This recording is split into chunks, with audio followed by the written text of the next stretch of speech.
நான் அரவிந்த் என்று பட்டென்று பதில் வந்தது.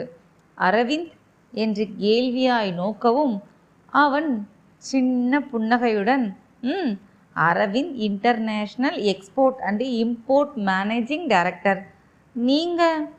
நீங்க நிலாச்சோறு? ஹோட்டல் நிலாச்சோறும் என்னோடது தான் என்று கம்பீரமாய் பதில் வரவும், அப்புறம் ஏன் அங்கே பேரர் வேலை செய்கிறீங்கன்னு சொன்னீங்க, ஆர்டர் கூட கேட்டு வாங்கினீங்க என்று அவள் திணறலுடன் கேட்கவும், ஹலோ மானசா, நல்லா ஞாபகப்படுத்துங்க, நான் நிலாச்சோரின் பேரர் ஆர்டர் கொடுங்கன்னு என் வாயால் சொன்னேனா?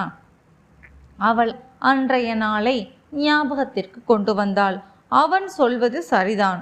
அவன் தன்னை பேரர் என்று சொல்லவில்லை.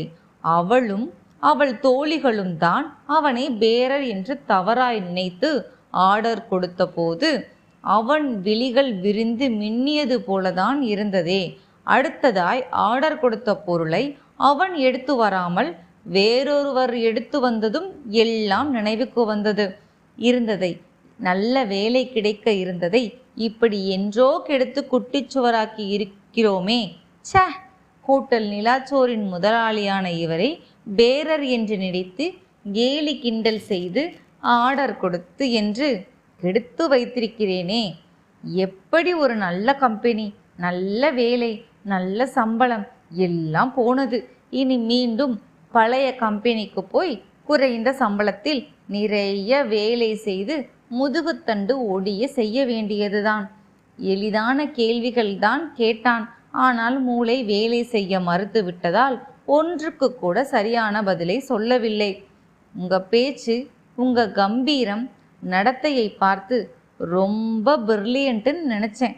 சரியா போகுது, விடுங்க, நீங்க போயிட்டு வாங்க என்று அரவிந்த் அலட்சியமாய் சொல்லவும் மானசா முகம் கருத்து வெளியேறினாள்.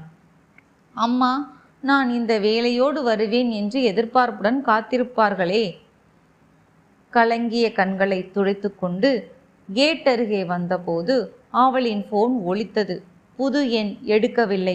அவள் மீண்டும் மீண்டும் ஒலிக்கவும் எடுத்தாள். ஹலோ மானசா, நான் அரவிந்த். எந்த அரவிந்த்?